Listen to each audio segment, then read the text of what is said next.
All right, let's begin. I just want to confirm that the sound connection is working. Hello, just seeing if anyone can type in that there's actually sound coming through, looking for the chats. Thank you, Rainey, for being so kind. Thank you, Mib, whatever that name is pronounced. All right, so seeing if there's any actual response, looking for someone to actually type in the chat that's the sound is working. And it occurs to me, okay, perfect. Thank you, Melissa. All right, let's begin. So I just want to start off by saying that I'm very angry.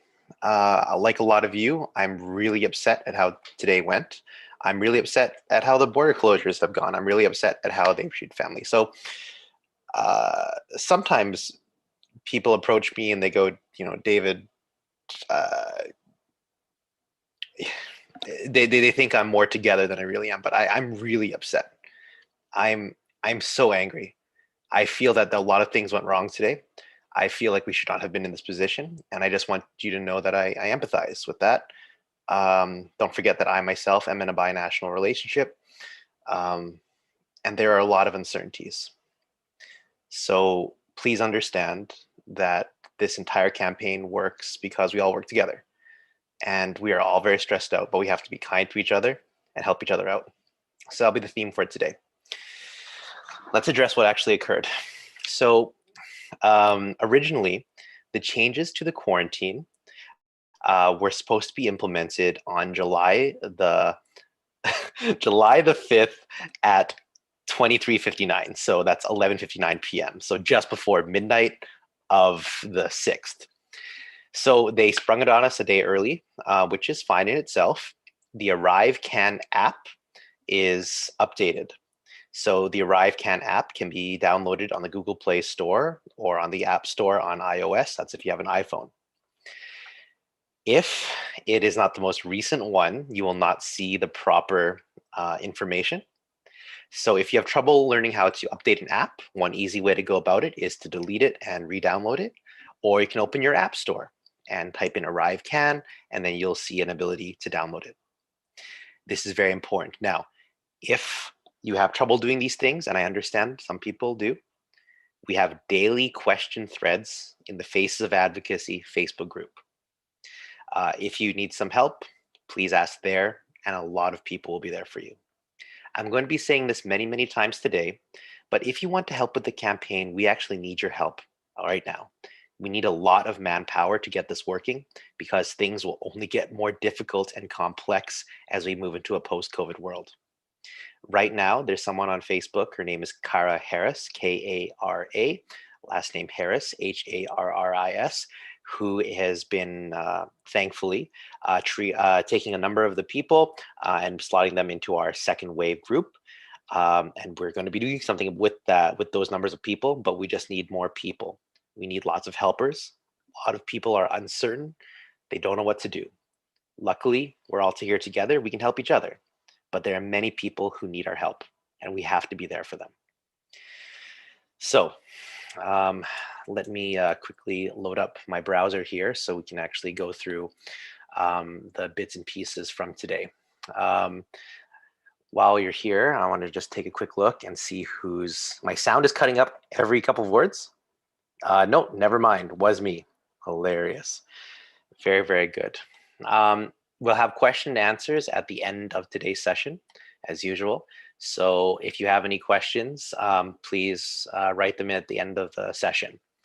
Kara, if you're in the chat, can you just put your Facebook name in there? Because, again, we need a lot of people to help us for what we're going to be doing. We need to be able to actually educate one another because the main team won't always be there to answer questions. But I've realized that all of you can help each other quite a bit. I see it in the chats. I see it in the comments. And I think this is where we will succeed and help each other out getting through everything. It's been an incredibly challenging time. But I strongly believe that together we'll be able to make it through less scathed than we would have been apart. Okay. So, sorry, just getting my browser here set up here. I've also today started using a little welcome screen. I'm not entirely sure if that helps, but hopefully that welcome screen will actually do some good to get more people involved with watching the YouTube. Okay, just doing, oh, Zoom is having a little bit of a hiccup. One moment.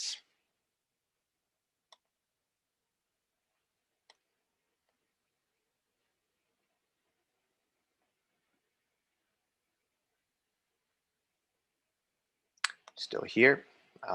Just don't know why the Zoom is having a bit of a stall when trying to access the browser. Okay.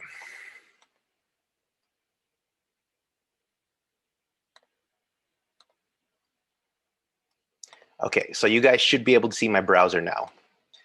So let's go through this step by step of what actually occurred.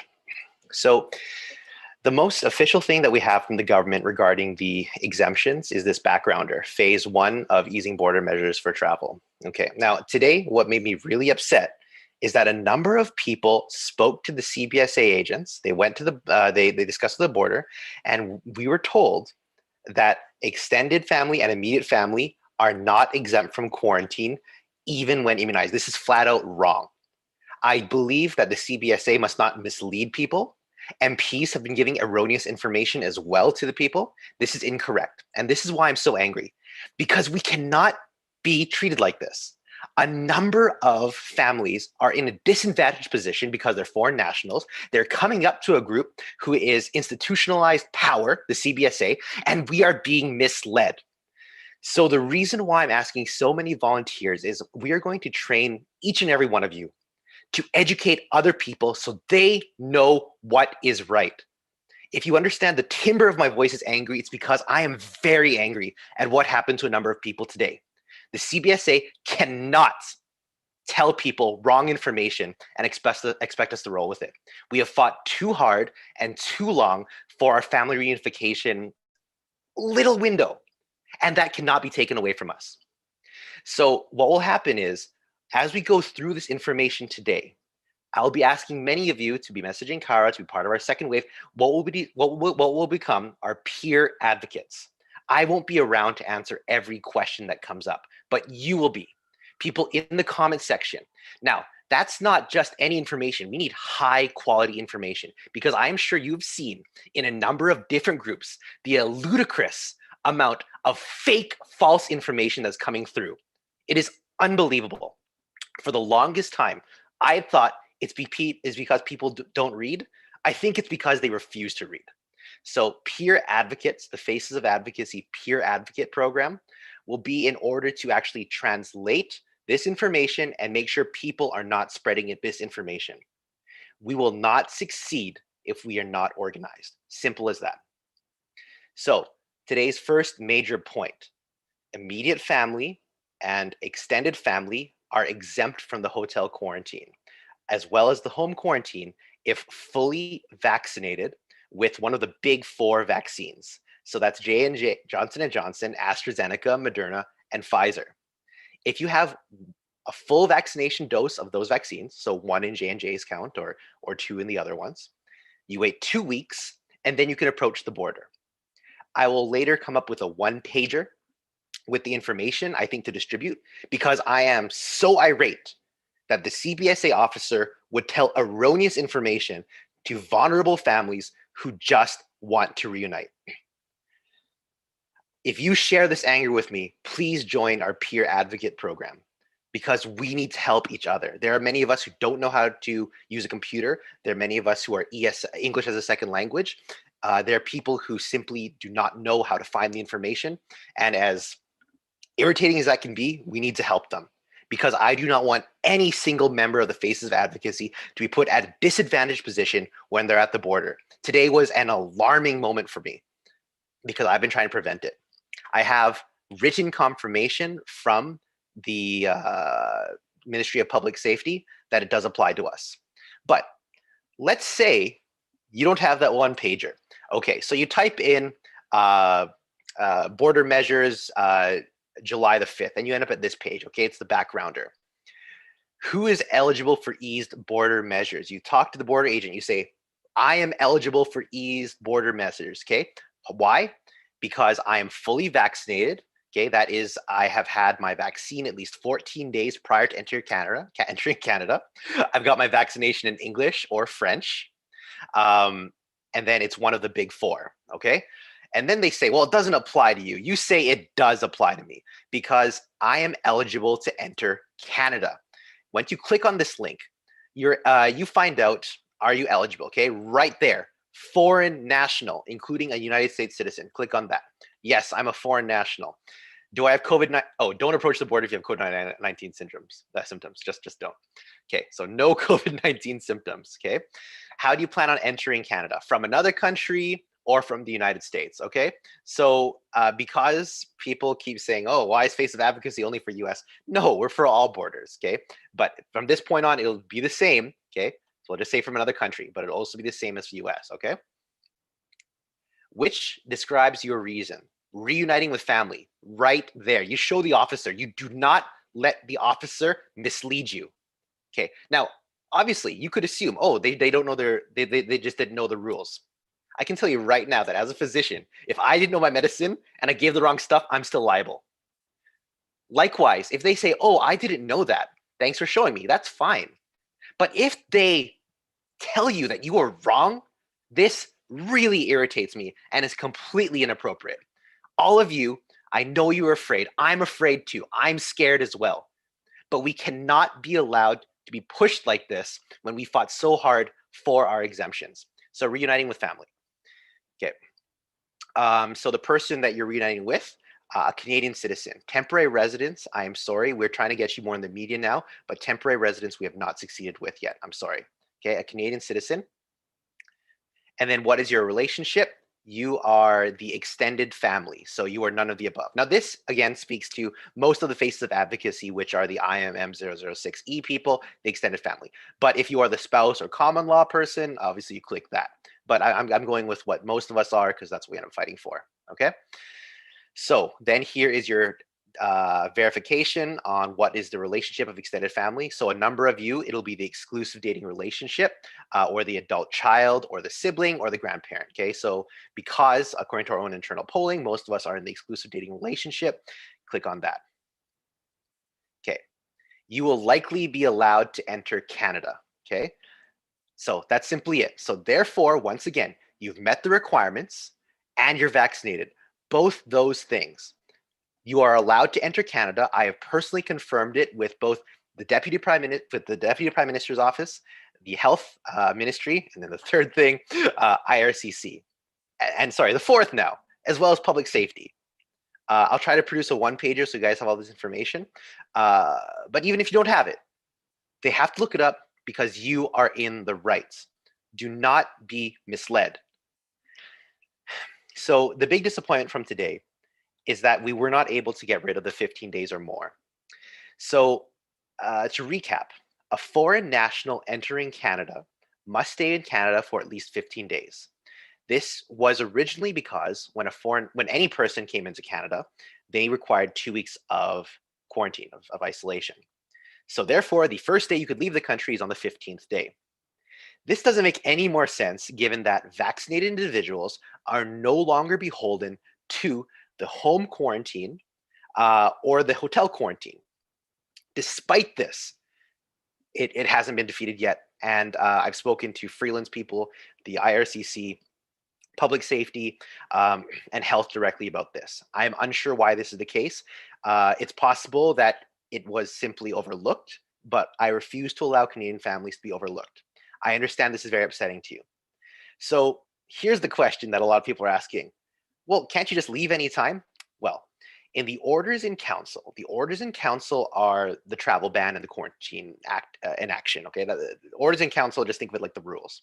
In the orders in council, a Canadian can leave or come back into Canada anytime they want as long as they quarantine. They can fly in from Mexico, wait one day, and then leave as long as they quarantine the entire time. A foreign national, however, must stay for 15 days or more. So you might be thinking, well, screw that rule, I'll just leave. Now, I do not recommend breaking any rules because you have no idea the long-term consequences. We have had People report that they've done so and they came back into Canada. Maybe they were lucky. I don't know, but I will not recommend it. We've also had reports that people left early before the 15 days, tried to come back, and then were denied. I can only say that we will continue to work together, provided we're organized, to get rid of this 15 days issue. So like I mentioned earlier, temporary residence is one issue. 15-day or more is the second issue. There's a third issue too, and that's with breastfeeding children or kids under 12. And that's the fact that if a family is fully immunized and they come into Canada with a child who's less than 12, the child is not fully immunized. So therefore, the child is beholden to 2-week quarantine, therefore making the entire procedure not helpful because the family has to quarantine with the child. I've been saying that it's very unlikely that a toddler who's breastfeeding will be partying in the streets after the Habs win, spreading COVID. These are the three major issues: temporary residence, 15 days, as well as children under 12. There are a lot of pathways to family reunification right now, but these are the three major roadblocks. So what are we going to do about this moving forward? So number one is I want to produce a one-pager so all of you guys are protected going to the border. It breaks my heart. I personally feel I fail every single one of you if you guys get treated like that at the border. I'm sorry. This entire campaign over the past year, I've done my best. And I've been trying to contact public safety for the past month. They did not respond to me until today, and only after I brought it up to the media. I wish I could have prevented this nonsense, and I'm sorry that I was not able to. I'll continue to try to do better.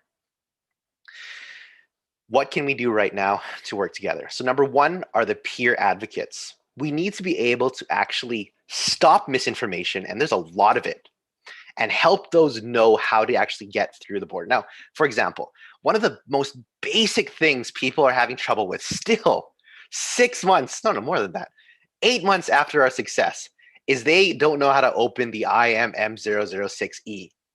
They don't know how to open it with Adobe, okay? I can show you guys how to do it later if we do this through question and answer, but these are people who are maybe not tech savvy and they need help. I think I'm at the point where I'm a little bit too irritated to continue to tell people how to open this document, but hopefully you are not burnt out, and this is where the faces of advocacy rely on you, because we've had a lot of people who need help and we want to be there for them. Another way to help is I need you to subscribe to our YouTube. So currently you're on our YouTube channel watching this. There's a little button here called subscribe. I ask you to please click it. I'm trying to hit 2K followers by the end of August because this is the best way for us to disseminate information. It's accessible to a lot of new people, and it also allows us to actually have a conversation. This is important. And so I'm really hoping that you guys will be able to subscribe. If you are able to, get one more person tonight to subscribe. That's it, just one more person. This could be someone who's felt disenfranchised from the pandemic. This is someone who's struggled to be without their family. This could be someone who's never heard of us, doesn't understand the border closure, but is just interested to see what all the hype is about. Please have them subscribe to the Faces of Advocacy. If you are able to donate, not that you have to, but if you can, and if you would like to, go to buymeacoffee.com/faces of advocacy. Buymeacoffee.com/faces of advocacy. This has helped us do things like web maintenance in the past. I think we might end up doing some polling in the future when it comes to the election. There are a lot of things that we could use money for, but if you cannot donate, it's okay. You can't donate, educate. How do you educate? Advocate, the peer advocacy group. I'd like to say that was rehearsed, but that was so terrible. I would not let that pass through first draft. If you can, buymeacoffee.com/faces of advocacy.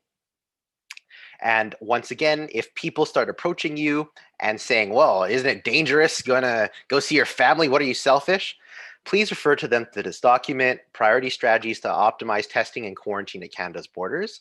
This was created by the Government of Canada's own expert scientists. They simply flat out say that if you're fully vaccinated, you do not need to hotel quarantine and you don't need to home quarantine. So let's go through what's actually going to be happening to people at the border. So at the border, you'll have to have your pre-test done sorry, so before you hit the border, you have to have your pre-test done. It's a PCR. It has to be done within 72 hours. Now, the distinction here, and you need to get it right, the distinction here is if you are going by the land border, the 72-hour test must be done within 72 hours of you arriving at the land border being processed by the CBSA officer. Interestingly enough, and I only found this out recently, if you're going by air, you can actually take your 72-hour test within 72 hours of your flight's departure. I don't recommend this only because I feel that some agents will remember it by the land rules, but that is a possibility as well. Once you hit the border, you have to show your ArriveCAN app. The ArriveCAN app is our way to validate our vaccination status, to say whether or not we have symptoms, and it's done online. This is also supposed to be done within 72 hours. You produce this ArriveCAN app to the CBSA officer, and they'll be able to validate it. You still need your paper or digital certificate for your vaccination at the time. If they deign tell you that immediate and extended family are not allowed in with reduced quarantine, show them the websites. Make sure you stand firm. Don't be rude, but you must stand firm and explain to them that the rules changed on July the 5th. I'm so upset as I talk about this, but this should have never happened to anyone at the border today, that they were misled by the officers, and even some MPs misled. I'm so sorry. I'm just very upset over this. Okay, so once you actually go to the border and discuss this with them, they'll be able to see that you have your extended family authorization.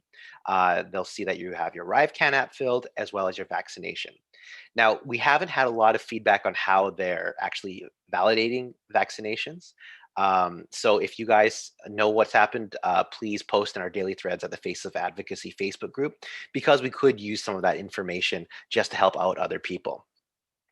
So here's some interesting things. Once you get out, you're supposed to be getting a post-arrival test. This is a post-arrival PCR. The rules of the post-arrival PCR are not consistent with the priority strategies document. The priority strategies document says if you're fully vaccinated, you do your test and you're out of quarantine. You don't even need to wait for the results, okay? But that's not how the government of Canada does it. The government of Canada, once you're fully vaccinated and you arrive into Canada, you have your PCR test. Between your PCR test being taken and your results coming back, you have to quarantine. So this is going to be a big issue for people who are taking connecting flights. If you are flying into Toronto and then Toronto to Regina, apparently you are supposed to actually quarantine up until then. Now, I could get no clear answer if standing in the corner of the airport is considered quarantine. I have no idea. Also, hotels won't even accept you. If you want to pay for a regular, reasonably priced hotel, a lot of hotels won't even accept you because you recently traveled. I brought this up specifically with the ministers, and I don't have an answer yet.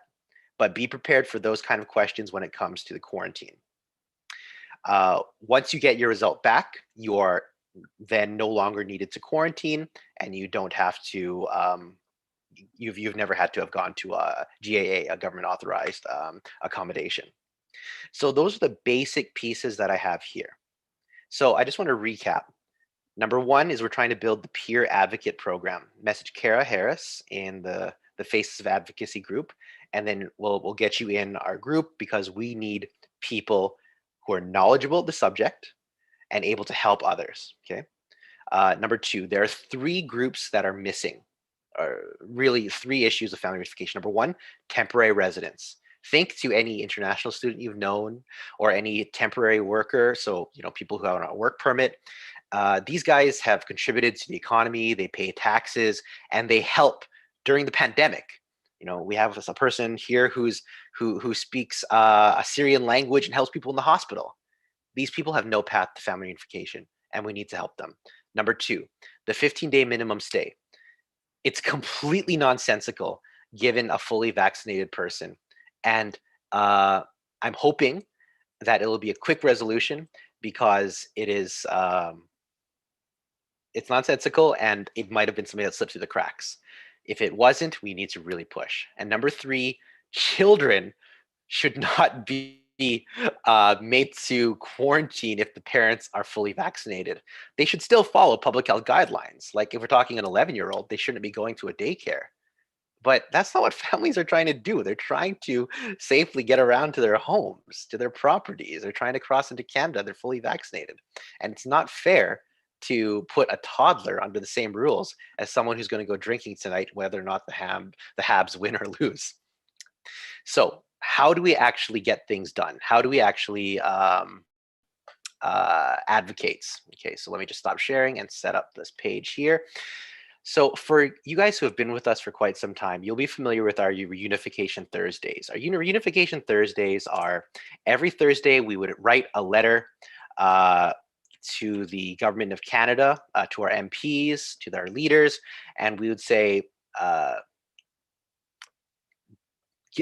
make family reunification essential. Okay, we would have some demand or some suggestion.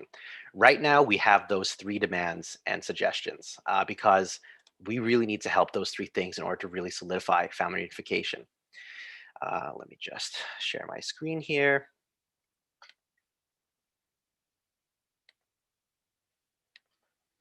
Okay.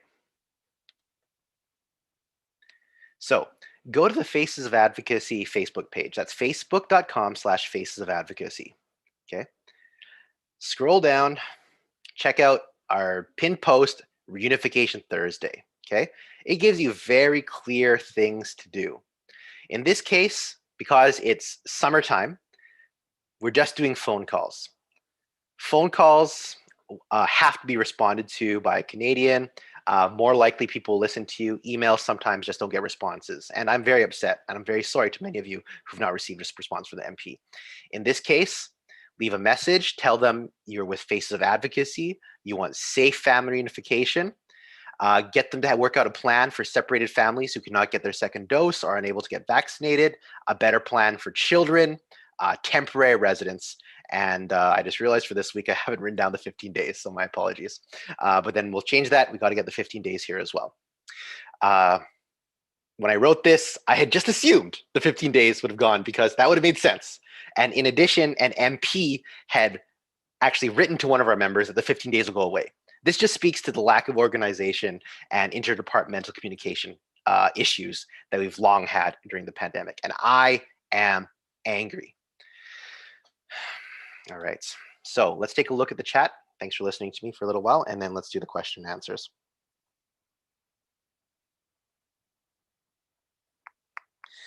Okay, so because I have to scroll through everything, I'm just doing a quick run through. Hello, Chelsea Tanis. Thank you for your help.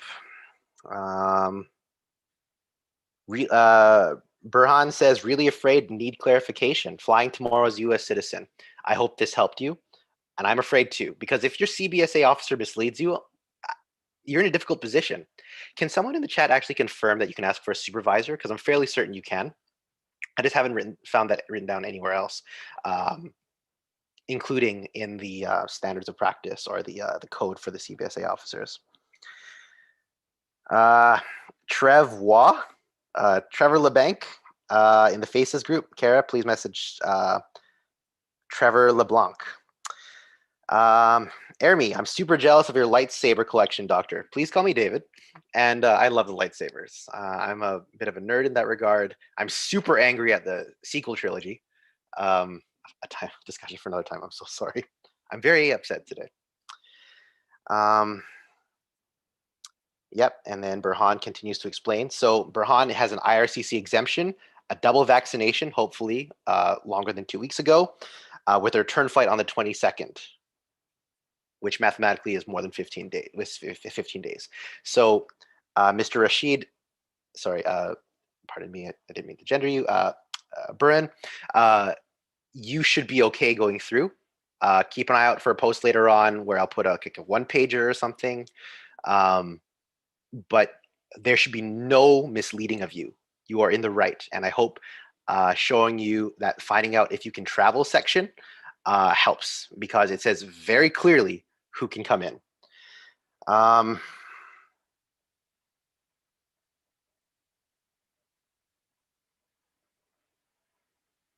Okay, thank you, Amy, for encouraging people to subscribe to our YouTube page. We all need your voices. That's true. Foreign national worker in Canada returning on Wednesday, super scared, double vaxxed Ontario with Pfizer. So Vipul, fill out this wizard here, and then you'll be able to see and confirm to the CBSA that you can come in.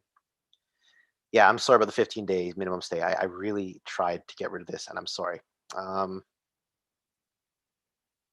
Yeah, foreign nationals have no power, and it is inappropriate that Canada, such a supposedly welcoming place, treats foreign nationals like this.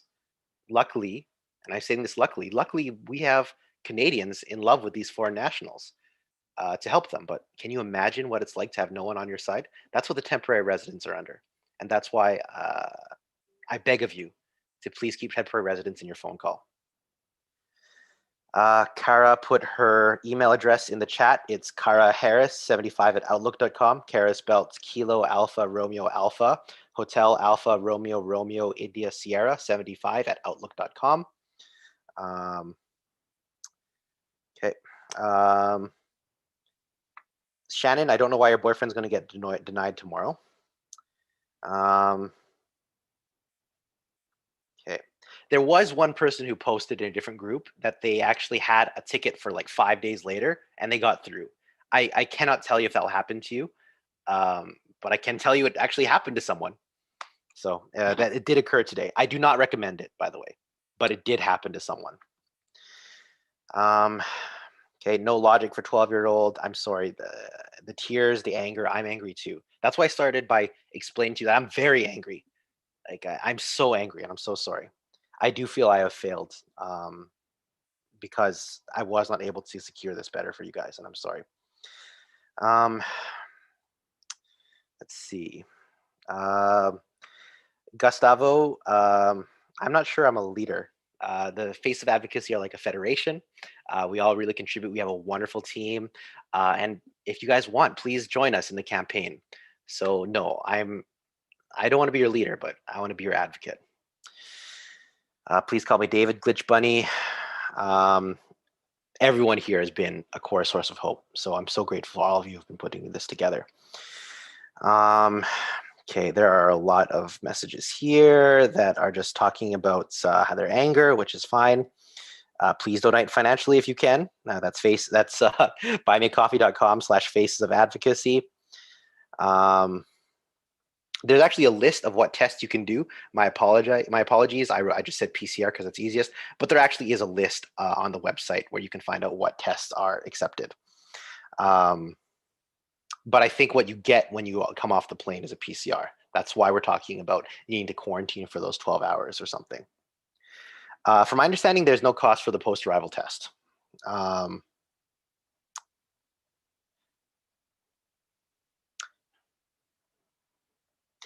Okay, Amy says, David, why are so many people being told they do not need to quarantine while waiting for the first test?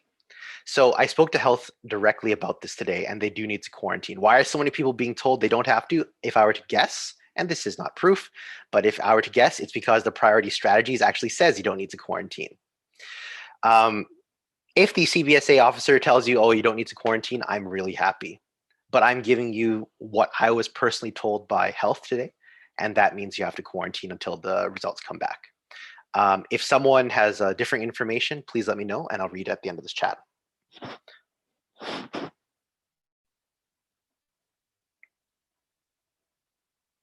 So Jill says, I thought you did not have to quarantine while waiting for the results if you meet eligibility. That's what I thought too. I mean, that's what it says here on the priority strategies. But because of my conversation with health today, that's what I was told. So I would rather be more cautious than not, particularly when there's so much misinformation. But if I'm going to be corrected, please correct me now. But this is what I was told today. Yeah, not quick enough for people traveling tomorrow.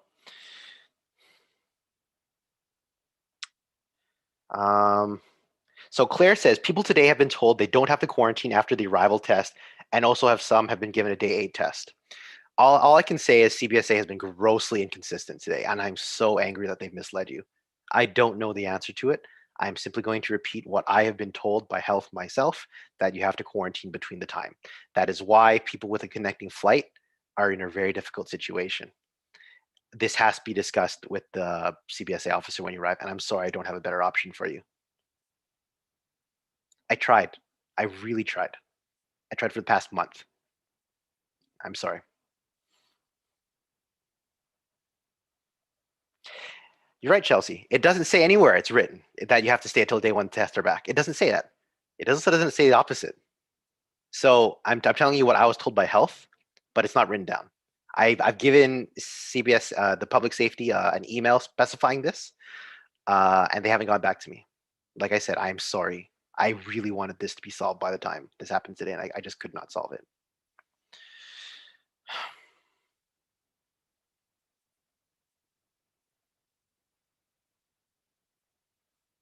We need to quarantine. I was told that we need to quarantine until we get the results of our first test.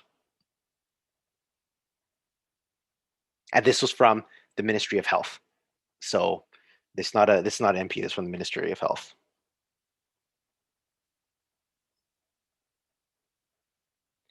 Okay, Corey K says you are allowed to ask for a supervisor at any border crossing. If someone can actually email me a link to that, I want to add that to our one pager because I do not like the power differential between the foreign national and the CBSA officer. Is there any hope that the border might open for fully vaccinated travelers on July 22nd? My partner and I have not been able to reunite yet. I don't have the answer for you. I can tell you that from the rumors, I'm not convinced that it'll open on the 21st of July to fully vaccinated Americans. But I'm unsure. It's certainly possible because I've also heard a few rumors from good sources about the opposite. But I don't want to speculate on there, so I apologize.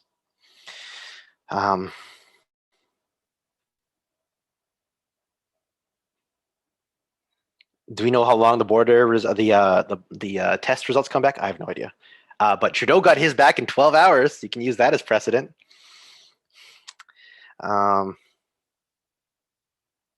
So someone's writing in the chat, they're not going to stay 15 days. I can only say that the government says that you have to stay for 15 days. I don't know the long-term consequences. Some people have been denied and some people were able to come back. I ask you to please follow the rules. And I'm so sorry that I wasn't able to solve this.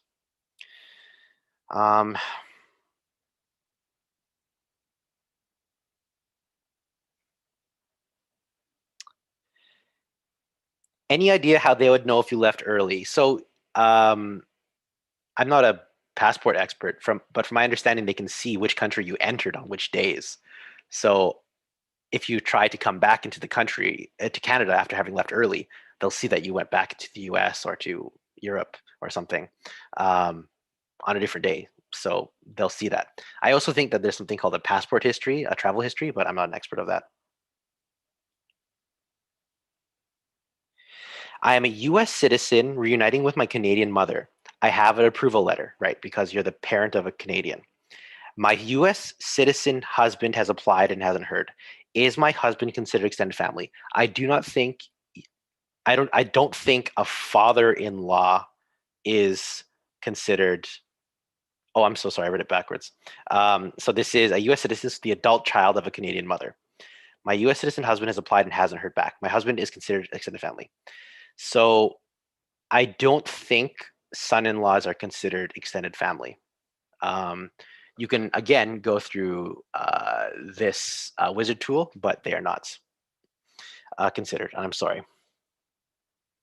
If you're unable to use the ArriveCAN app, are you able to enter Canada by bringing the required documents to the border? For context, my partner has a passport card, which is not accepted by the app. Good question. I have no idea. I'm so sorry. I have no idea. These are the outlying cases, but I know that some people who don't have a smartphone have been able to get through the border because they don't have an ArriveCAN app. And I suspect, if I were to guess, you'd be able to approach the border. I'm sorry. I don't have an answer for that. If you're doing the land border, you could probably call them. Do you think you could be banned forever? I have no idea what the repercussions are for breaking the rules. I strongly recommend don't. So someone wrote, in-laws count as immediate family. I don't remember reading that. Let me just check my messages quickly. Are in-laws immediate family? To the team, I'm messaging you right now. Are in-laws immediate family? I mean, I could very well be wrong. I'm sorry. Okay, I'll wait for that response. David, don't apologize. You all give us hope. You've all been fantastic. What happens to vaccinated folks during the waiting period after the COVID test upon arrival? Okay, thank you, Sydney, our director of looking things up real quick. Still haven't given her a title yet. Vaccinated folks during the waiting period upon the COVID test upon arrival, I was told by Health today that you have to quarantine during that time. I realize it's inconsistent with the data. Look at that. In-laws are considered immediate family. Huh, David Poon was wrong. That's why you need a better leader. All right. So just to clarify immediate family, because I'm not an immediate family expert, immediate family is spouse or common law, dependent child of a dependent child, a parent or step parent. Hold on. Immediate family is spouse or common law partner, dependent child of a dependent child, parent or step parent, yours, your spouse's, or your common law partner's guardian or tutor. No, a son-in-law would not be considered immediate family. Okay, we'll have to deal with this in the comments. If someone's an expert, please just type it in here, but I don't see how son-in-law is considered immediate family. Okay. How did MP get the wrong info? This makes me think it was just overlooked. How did the MP get the wrong info that the 15-day minimum stay was abolished? I don't know. I've read the email chain. I believe the assistant of the MP is sincere. I believe that the assistant of the MP was told erroneous information. And I also think that people aren't spending enough time clarifying the small details, much like me. And they probably misconstrued Canadians with foreign nationals, because a foreign national has to stay 15 days, but a Canadian does not. I have no idea. I'm upset, and the person whose MP gave that wrong information is still following up the MP to find out what actually occurred and why that's the case. But I don't like the fact that we have all that misinformation.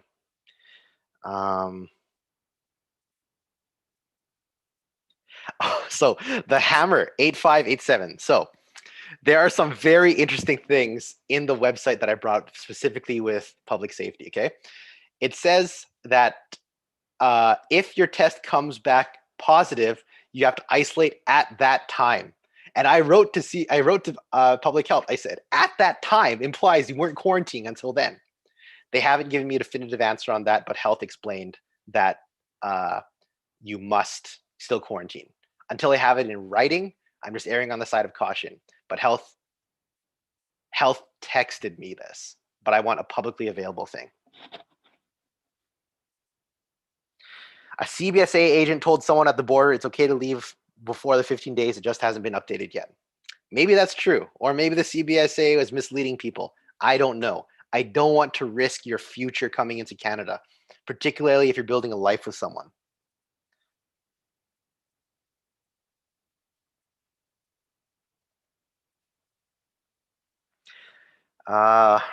One person got their results back in 48 hours. What happens to those that are exempt from a day 8 test but are given one? The CBSA officer ultimately gives you your quarantine plan. If they give you a day 8 test, do the day 8 test. It doesn't mean you have to quarantine until the day 8 test, because the rules are, if you're fully vaccinated, you don't have to quarantine. But you probably should do the 8 test. But this, I don't know. I'm sorry. Okay, AHM. Why is there an option on the IMM 006 to check less than 15 days of staying? I think those who check less than 15 days are staying actually get rejected. I think it's to confirm that you're supposed to stay more than 15 days. Claire says the CBSA look up your entire travel history online. Haley, thank you for sharing. My husband was denied for leaving early. Yes, they can see exactly when you leave. Glitch Bunny says, David, according to the Customs and Immigration website, parents and children-in-law are listed as immediate family. I'm gonna keep pausing this and keep looking at it, only because I think there's something in the back of my mind that is being triggered here.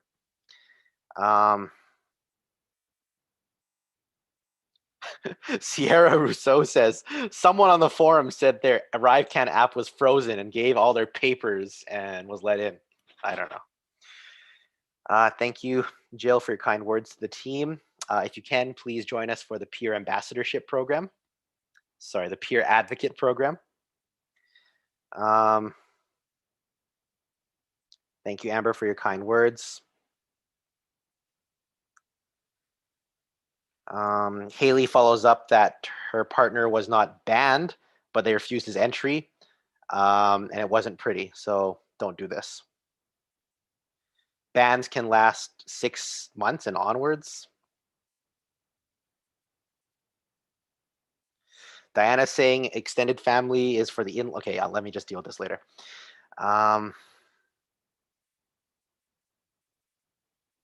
Yeah, so Glitch Bunny, I thought son-in-law was not considered a family, but parent-in-law was. That's what the part that I'm being confused about.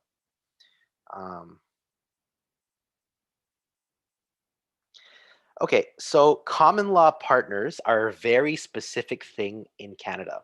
You have to have lived together for one continuous year. That's why the extended family exemption exists, is because a lot of us in long distance relationships could not meet that. So if your question is, do I meet common law? I don't know. Talk to a lawyer. It's really worrisome. It's really difficult to show common law.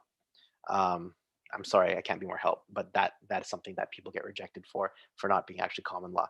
But with the extended family exemption, you might as well use the extended family exemption. That's what we fought for. Damiano says in-laws are not immediate family members. Okay. Amber, I'm going to try to create a one-pager because I think we all need a one-pager. I cannot promise you this one-pager will actually help you. For all you know, they'll read it and say, who the heck is this David Poon guy? He has bad hair. Throw out the entire thing. I cannot promise you if you get in trouble or not, but I'm trying to give you the best information I possibly can. So this one-pager will exist, but I cannot promise you it's going to change anything. I hope it will.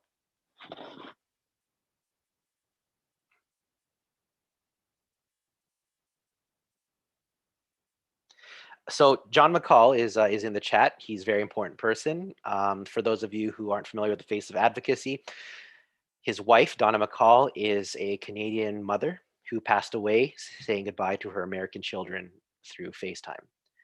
In all of our policy briefs, we have a page dedicated to Donna. We advocate in honor of her. So John is saying a son-in-law whose wife is Canadian is allowed in. That's true.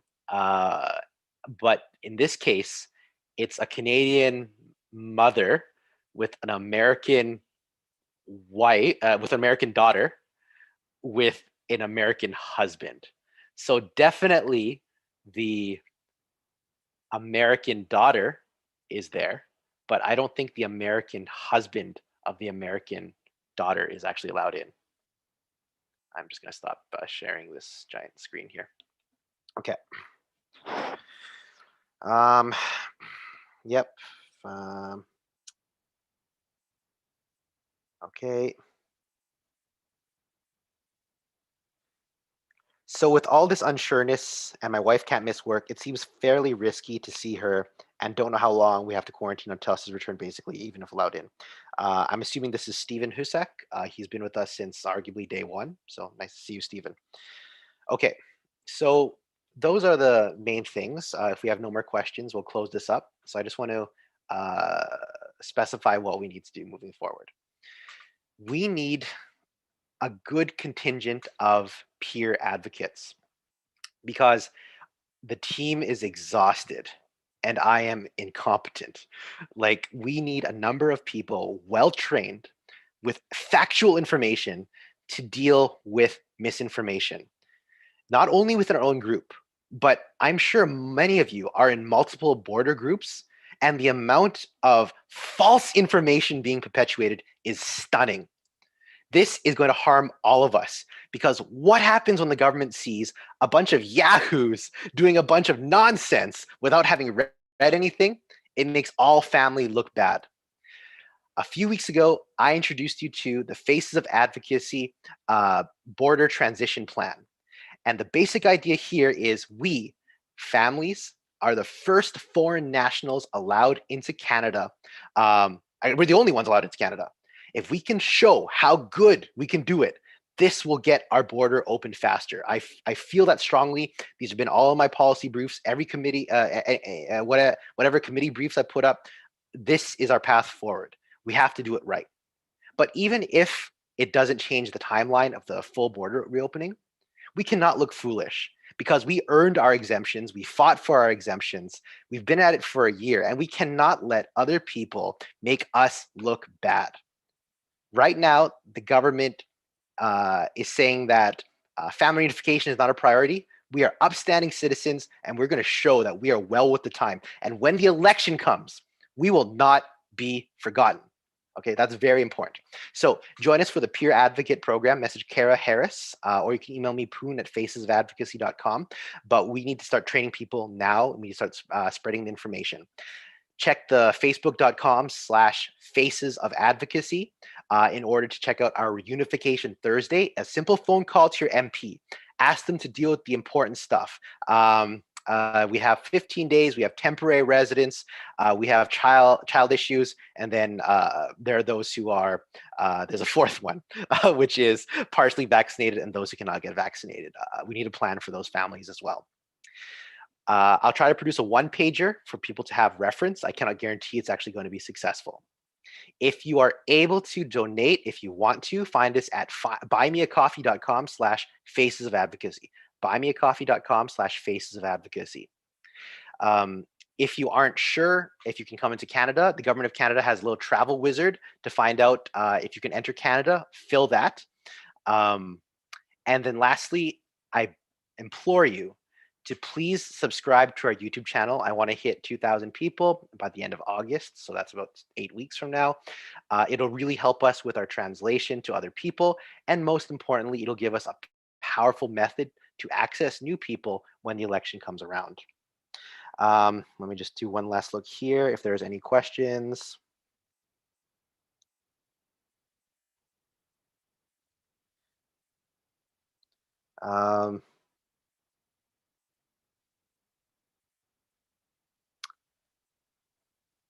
Okay, so Kara has put our contact information at the bottom. Thank you very much for your time. To close the loop, I'm angry. I'm really upset, and I'm so sorry I could not deliver a better success for you today. The Faces of Advocacy, us as a group, have accomplished something no one else has. Not even the airlines were able to get exemptions. We have family reunification exemptions. This is something not even in a lot of countries in the world. The US, for example, does not have family reunification exemptions, and that's why a lot of people are getting stuck at the land border. We do have it better than other countries for a little bit of perspective. I'm still angry at the rollout. I'm still angry at how we were treated, but we do have a number of positive things. We need to make the current system work for us. So if you can, please help us in the campaign. And if you can't, please reach out for help, and a number of us will help you. Thanks for your time. Good luck to you, and